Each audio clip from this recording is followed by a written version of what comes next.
بسم اللہ الرحمن الرحیم۔ آج کا ہمارا سبق تمرین تیسیر المنطق 6 نمبر سبق ہے۔ ان مثالوں میں بتاؤ کہ کون سا لفظ مفرد ہے اور کون سا مرکب ہے۔ مفرد اور مرکب کے اسباق جو ہے ہم پڑھ چکے ہیں۔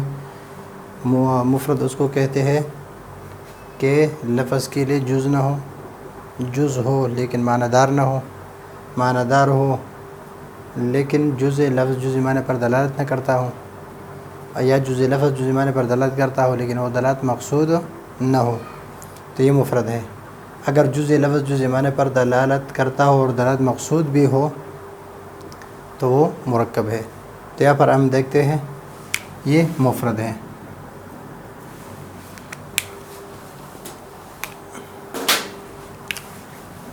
یہ مفرد ہے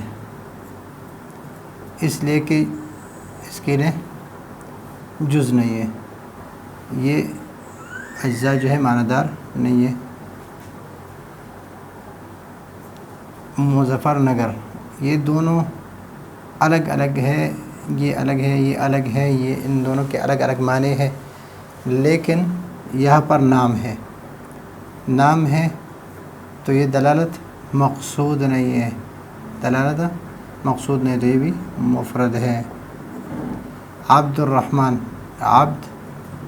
عبد الرحمن، یہ اگر کسی کا نام ہو تو یہ مفرد ہے، اس لیے کہ جز لفظ جز معنی پر دلالت کرتا ہے لیکن وہ دلالت مقصود نہیں ہے، تو اس وجہ سے یہ مفرد ہے۔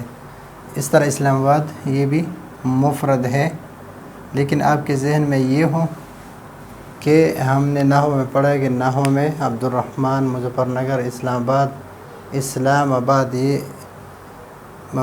مرکب ہے، اس لیے کہ دو کلموں سے بنا ہے، تو وہ نحو کی اصطلاحات ہے، اور نحو میں الفاظ سے بحث ہوتی ہے اور منطق میں معانی سے، تو اس وجہ سے یہ مفرد ہے۔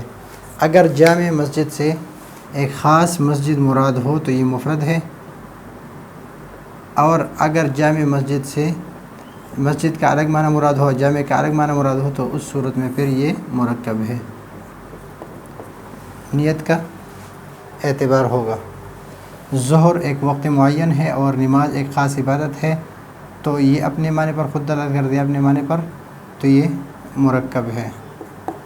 اس طرح رمضان ہے تو یہ ایک خاص مہینے پر دلالت کرتا ہے، روزہ اپنے خاص معنی پر دلالت کرتا ہے، تو جز لفظ جز معنی پر دلالت کرتا ہے اور دلالت مقصود بھی ہے، تو یہ بھی مرکب ہے۔ ماہ رمضان، ماہ رمضان سے اگر خاص مہینہ مراد ہو تو یہ مفرد ہے، اگر ماہ سے الگ مراد اور رمضان سے الگ ہو تو یہ مرکب ہے، دونوں ہو سکتے ہیں۔ دیری کا مسجد یہ مرکب ہے۔ احمد مفرد ہے اس لیے کہ جز لفظ جز معنی پر دلالت نہیں کرتا۔ مظفر نگر جز لفظ جز معنی پر جز لفظ جز معنی پر دلالت کرتا ہے لیکن وہ دلالت مقصود نہیں ہے، اور یہاں پر بھی اس کے لیے جز بھی ہے، معنی دار بھی ہے، اور یہ اپنے معنی پر دلالت نہیں کرتا۔ اسلام آباد، اس کے لیے لفظ جز ہے، وہ جز معنی دار بھی ہے، یہ اپنے معنی پر دلالت بھی کرتے ہیں لیکن وہ مقصود نہیں ہے۔ جامع مسجد، اگر اس کو ایک خاص مسجد، ایک خاص مقام مراد لیا جائے تو مفرد ہے، اور اگر اس کا الگ معنی لیا جائے، اس کا الگ معنی، تو یہ مرکب ہے۔ ظہر کی نماز، ظہر ایک خاص وقت ہے، نماز ایک خاص عبادت ہے، یہ مرکب ہے اس لیے کہ جز لفظ جز معنی پر، یعنی جز لفظ جز معنی پر دلالت کرتا ہے اور دلالت مقصود بھی ہے۔ اس طرح یہاں پر بھی جز ہے، لفظ کے لیے جز ہے، اور اس جز کا اپنے معنی پر دلالت کرتا ہے، اور یہ معنی دار بھی ہے، دلالت بھی کرتا ہے اور مقصود بھی ہے، مرکب ہے۔ ماہ رمضان سے اگر وہ خاص مہینہ جو 30 و 29 کا ہو تو یہ مفرد ہے، اور اگر ماہ سے الگ مراد لیا جائے، رمضان سے الگ مراد لیا جائے تو یہ مرکب ہوگا۔ دہلی کی جامع مسجد اللہ کا گھر ہے تو یہ مرکب ہے، اس لیے کہ اس کے لیے لفظ کے لیے اجزاء بھی ہے، اور وہ اجزاء معنی ان کے معنی بھی ہے، اور وہ دلالت بھی کرتا ہے اور مقصود بھی ہے، تو اس وجہ سے تو یہ مفرد ہو گئے، اور یہ مرکب، اور یہ دو جو ہے یہ نیت پر ہے، کہ اس سے کیا مراد لے رہے ہیں. تو یہ ہے آج کا ہمارا سبق. اگلے سبق کے لیے اجازت چاہتے ہیں. اللہ حافظ.